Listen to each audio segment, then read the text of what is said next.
Développement local. Diaspora FM, le journal.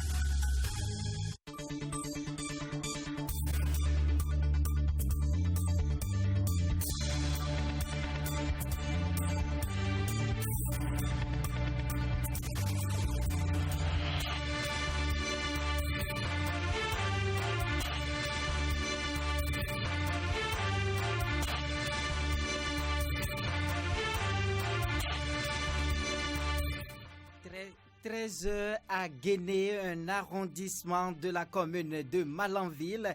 C'est l'heure de la grande édition du journal parlé sur la 102.3 Diaspora FM. Nous sommes mardi 4 mai 2021. Mesdames et messieurs, bonjour, voici le sommet de ce journal. Pierre Benou retrouve son poste à l'arrondissement de Togba. Après son séjour carcéral, il vient d'être rétabli dans ses fonctions de chef d'arrondissement, CA par arrêté communal. Le secrétaire exécutif national de la Force Cori pour un Bénin émergent FCBE, Paul Rompé, devient le premier chef de file de l'opposition au Bénin. Il a été nommé par décret pris le 28 avril 2021, conformément à la loi portant statut de l'opposition.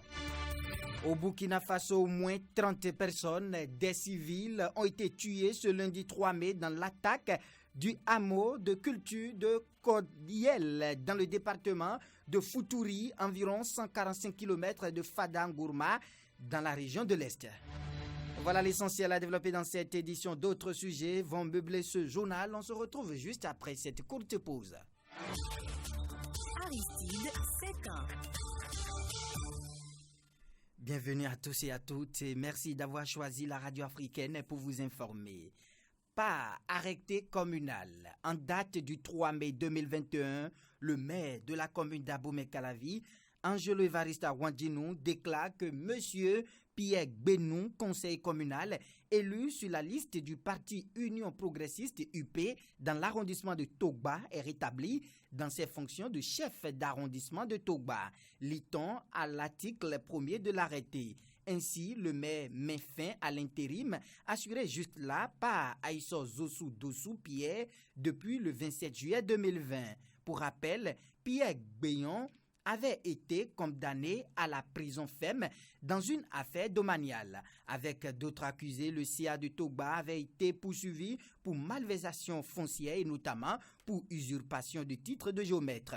Pierre Beyon est sorti un peu plus tôt de prison pour avoir bénéficié d'une réduction de peine.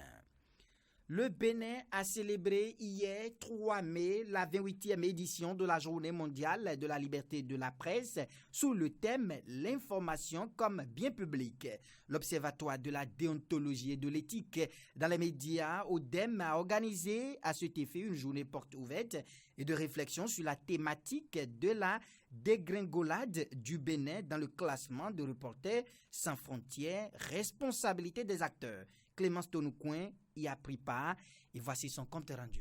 Pour marquer la célébration de la 28e édition de la Journée mondiale de la liberté de la presse, l'Observatoire de la déontologie et de l'éthique dans les médias ODEM a choisi de réfléchir sur le thème « Dégringolade du Bénin dans le classement de Reporters sans frontières, responsabilité des acteurs et approche de solutions ». L'occasion a été propice pour relever les mots qui minent la presse béninoise afin de proposer quelques approches de solutions. Le professionnel des médias ignore d'abord que l'article 1er du Code lui dit de respecter les faits et rien que les faits. Quoi que cela puisse lui coûter personnellement. Et tout simplement parce que celui qui veut le lire, celui qui veut le regarder, celui qui veut l'écouter, a droit à la vérité. Chers professionnels, que ce soit un principe sacro-saint écrit dans votre tête, tant que vous êtes professionnel des médias, vous avez le devoir de dire la vérité et rien que la vérité. La méconnaissance va au point où les professionnels des médias ne savent même pas qu'ils ont le devoir d'être syndiqués pour lutter pour leur salaire. En tant que syndicat, que je tendre la main à des personnes qui les prennent tout simplement comme ceux qui sont en train de quémander. Le code de la déontologie, en son article 2, dit que le journaliste ne publie que les informations dont l'origine, la véracité et l'exactitude sont établies. Mais on lui dit, si lui-même, il a un doute sur l'information, qu'il s'abstienne de publier cette information, tout au moins qu'il puisse prendre les mesures qu'il faut, c'est-à-dire une certaine circonspection. Quand le professionnel des médias à qui l'information vient ou qui collecte l'information n'en est pas rassuré lui-même, pourquoi devrait-il faire cela? Et mieux, on nous dit dès que nous commettons une erreur, il faut que nous rectifions dans les publications qui viennent. Pourquoi on ne peut pas faire ça? Mais avant cette réflexion, qui a connu la participation de 4 panélistes, l'institution, par la voix de son secrétaire général, a fait une déclaration dans laquelle le rôle de la presse béninoise a été mis en exergue. La presse béninoise, en cette année 2021, a pleinement contribué et continue de contribuer par ses professionnels des médias à l'enracinement de la démocratie et au raffermissement des principes de cohésion nationale, de paix et de justice. Mais de façon exceptionnelle, en 2021, la presse béninoise a accompagné avec professionnalisme et responsabilité, en dépit de quelques dérapages observés, tout le processus ayant conduit à l'organisation de l'élection présidentielle. Cette année, Reporters sans frontières a à nouveau déclassé la presse béninoise. Elle se trouve désormais à la 114e place, avec une note de 38,18, ce qui renseigne à suffisance sur le mal-être de notre presse en dépit des efforts marginaux observés au sein de la corporation. Quelques professionnels des médias se sont prononcés sur la thématique de la journée de la liberté de la presse. Ils sont au micro de Clémence Tonokoy. Cette édition a été placée sous le thème « L'information comme bien public » pour signifier une fois encore que la presse a un rôle essentiel dans la consolidation de l'état de droit. L'État est un bien public, c'est-à-dire que c'est un bien que nous avons en partage. Et si nous avons quelque chose en partage, nous devons le protéger, nous devons le promouvoir, et c'est que ce que nous avons en partage nous est utile. Un bien public, c'est un bien dont l'utilité est partagée. C'est un bien dont on peut se revendiquer tous d'être héritiers de cela. Imaginez la place publique de l'Étoile Rouge. C'est un bien public. Il est accessible à tous. Pour rester à la place de l'Étoile Rouge, par exemple, on ne demande pas votre condition sociale. Et de la même façon, l'information que les médias donnent, que les médias collectent et traitent, sont donc d'une grande utilité. Si elle n'est pas bien fournie, si le contenu n'est pas vérifié, si le contenu n'est pas achalandé, eh bien, cette information peut constituer un danger. C'est l'intérêt du public qui guidait toujours le fait que le journaliste se lève pour aller collecter l'information, le traiter et venir mettre à la discussion de la population. Donc,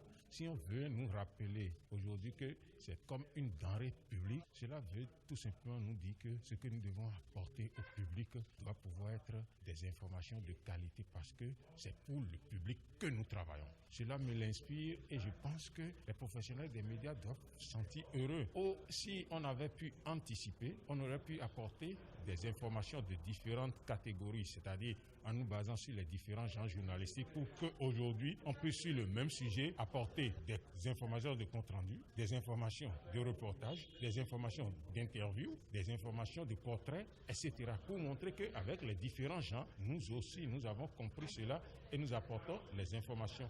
L'information, c'est une denrée publique parce que tout simplement, tout ce que nous faisons là, c'est pour l'intérêt du public que nous le faisons. L'information, c'est pas seulement pour les populations. Il faudrait que le journaliste, l'acteur des médias, le professionnel des médias traite l'information avec sérieux, avec beaucoup de circonspection pour que l'information soit vraie, pour que ça ne crée pas de polémique. C'est pour ça que quand on dit bien public, l'information contribue à l'essor de la communauté, au bien-être de la communauté. Il ne faut pas servir de fausses informations à la communauté. Et vous savez bien que quand on dit journalisme, il y a information, communication, éducation. Donc il y a beaucoup de choses qui se font. L'information, c'est comme une denrée importante à toute la société pour éviter les malentendus, les guerres, les violences, l'incivisme et autres. C'est désormais fait. Paul Hunkwe est nommé par décret chef de file de l'opposition. Il forme ainsi son cabinet et jouit des avantages à lui octroyer par la loi sur le statut de l'opposition au Bénin. Paul Hunkwe compte donner à l'ensemble de l'opposition une image et une posture constructive. Dans un entretien accordé à nos confrères d'Océan FM, après sa nomination au poste de chef de file de l'opposition, le secrétaire exécutif national de la Foscori pour un Bénin émergent FCBE expose qu'il envisage de faire. Dans les prochains jours, des rencontres seront tenues avec les autres entités de l'opposition. Je crois qu'il doit avoir une équipe qui nous permette de recevoir les autres de l'opposition, de les écouter et de pouvoir faire des propositions qui vont permettre à notre pays d'avancer et d'éviter la violence. Les jours à venir vont nous éclairer, a-t-il laissé entendre. En prélude à la rentrée scolaire 2021-2022 se tiennent depuis hier, lundi 3 mai 2021, au lycée technique Koulibaly de Cotonou, les travaux du Conseil consultatif national CCN du ministère des enseignements secondaires, techniques et de la formation professionnelle. Il est question pour les conseillers d'examiner toutes les demandes de création, d'extension, de dédoublement, de changement de dénomination, de suppression de groupes pédagogiques et de transfert de sites des établissements publics et ou privés de l'enseignement secondaire général. Dans son mot de bienvenue, le directeur de la programmation et de la prospective DDP du ministère, Arsène Zokli, a laissé entendre que cette session marque le démarrage des travaux préparatoires pour l'année scolaire 2021-2022. Qu'il vous souvienne, les sessions du CCN sont l'aboutissement d'un processus qu'il m'est loisir de rappeler brièvement. À l'issue des visites des sites organisées au niveau départemental, un rapport est élaboré et soumis au Conseil consultatif départemental, CDD, pour étude et avis. Les résultats des CDD sont transmis à la direction de la programmation et de la prospective qui en fait la synthèse et élabore les différents documents à soumettre au CCN. Ouvrant les travaux, inspecteur Garba Ayouba, directeur du cabinet du ministre des enseignements secondaires, techniques et de la formation professionnelle, représentant le ministre Maouyon Kakbo, a rappelé que le CCN a pour objectif fondamental d'assister l'autorité de tutelle dans la création, l'ouverture et le développement des établissements publics et privés. Écoutons Garba Ayouba.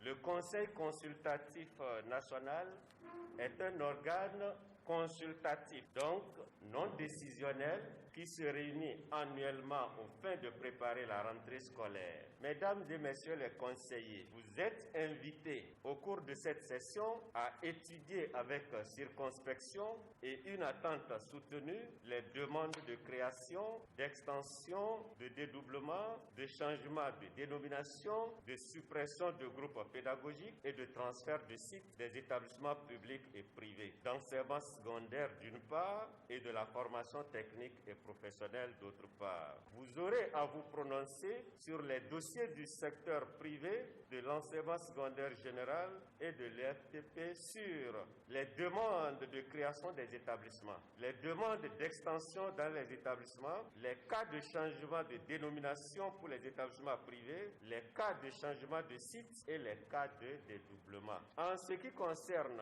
les établissements publics d'enseignement secondaire général, vous aurez à vous prononcer sur les cas suivants. Je rappelle avec force que la création de nouveaux CG est suspendue jusqu'à nouvel ordre, sauf des cas de force majeure. Donc, vous aurez à étudier les dossiers de suppression de groupes pédagogiques, bien évidemment. Vous avez compris, plus de nouveaux CEG au Bénin jusqu'à nouvel ordre. On quitte le département du littoral pour le Mono. Gildas Wessou de la commune de Grand Popo et son épouse Sana Youssé qui vivent en Finlande ont été élevés dimanche dernier au rang d'ambassadeurs des us et coutumes de la culture africaine. C'était en présence du président de la fondation de l'Organisation des rois et reines d'Afrique, Jonas Bouchi.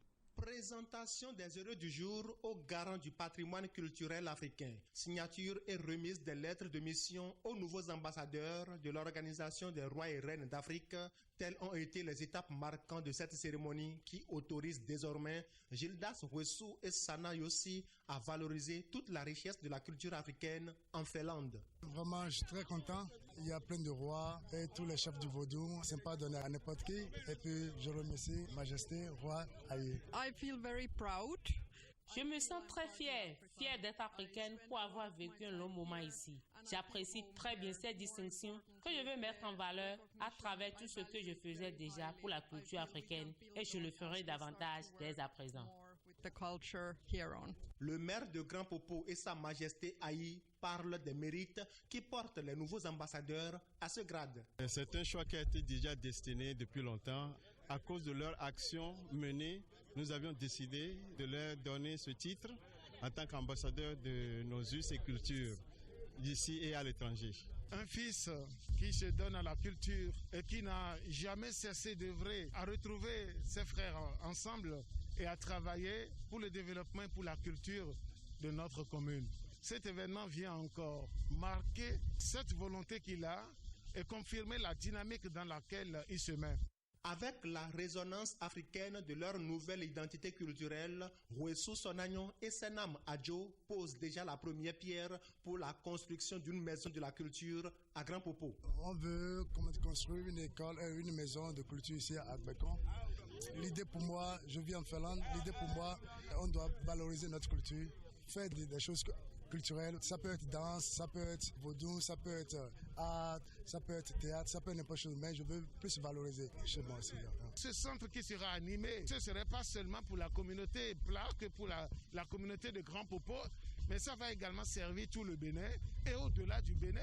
Parce que nous voulons, à l'horizon 2030, que Grand Popo soit la porte de la destination touristique. Et c'est une opportunité pour nous que nous devons saisir pour réellement répondre de notre vision et de faire de nos objectifs une réalité dans un avenir très proche. Puisque cette cérémonie était aussi culturelle que cultuelle, elle s'était achevée par des pas de danse sur le rythme Agbaja à la plage de Grand Popo.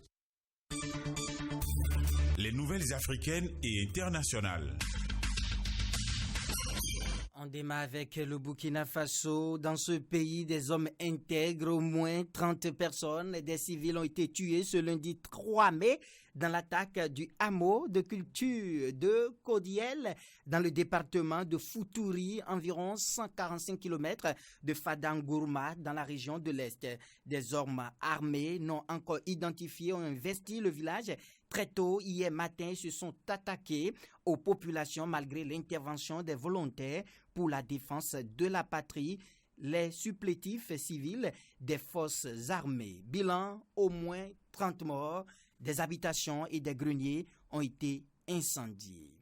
Dans un discours enregistré, le président Félix Tshisekedi a demandé à la population, à la classe politique et même aux médias de soutenir les efforts des forces de sécurité. Il a décidé de leur donner le pouvoir et de suspendre les autorités et la justice civile. Le tout officiellement pour mettre fin aux massacres qui sévissent dans ces deux provinces en conflit.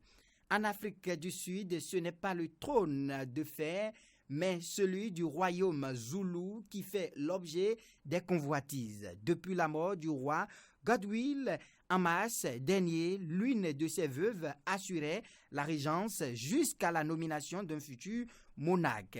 Mais elle est décédée à son tour toute la semaine dernière à l'âge de 65 ans et sera inhumée jeudi à l'aube conformément aux traditions. Un décès qui a fragilisé un peu plus l'unité au sein du clan royal et révélé au grand jour les tensions.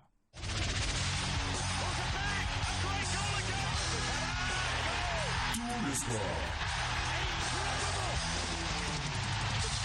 Une vingtaine de scrabbleurs béninois ont participé samedi dernier à l'édition 2021 de la Coupe de la Fédération béninoise de Scrabble. Une compétition qui s'est déroulée en 3 parties et qui a été gagnée par Émile Agbanglassi. Laurent Toninkes. Émile Agbanglassi remporte le prix de l'édition 2021 de la Coupe de la Fédération béninoise de Scrabble. Une compétition qui s'est déroulée le samedi 1er mai à l'Infosec de Cotonou. Donc c'est la Coupe de la Fédération, c'est 3 parties en semi-rapide pour aboutir à un palmarès qui va entrer en compte pour la qualification des Scrabbleurs béninois pour le championnat de Scrabble d'Afrique. Une compétition qui aurait pu se tenir en début de l'année n'eût été les menaces de la Covid-19 et les moyens financiers qui ont été tardivement mobilisés.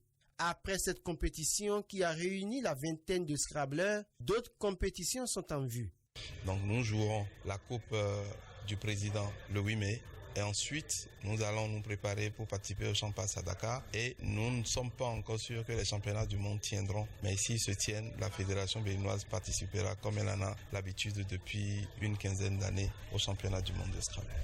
Plusieurs prix ont été décernés aux participants de cette compétition. Il y a un premier prix, il y a une coupe pour le vainqueur, il y a un premier prix avec une enveloppe, un deuxième prix, un troisième prix. Ça, c'est pour le palmarès global. Et il y a des prix par série. Donc, pour motiver les autres scrabbleurs qui ne peuvent évidemment pas espérer détrôner les cadres de la discipline, qui sont non seulement cadres au Bénin, mais cadres également sur le plan africain et mondial. Julien Afaton, vice-vainqueur de cette coupe, promet travailler pour ramener bientôt un titre continental. Il a juste là un mois que j'ai appris ça, donc du coup j'ai commencé par préparer ce Champas dès que j'ai appris cette information. C'est la raison pour laquelle vous avez vu les résultats, donc je vais continuer à travailler pour pouvoir quand même essayer de remporter un titre continental. Pour le moment, rendez-vous est pris pour le samedi 8 mai où les Scrabbleurs béninois devront s'affronter pour la Coupe du Président.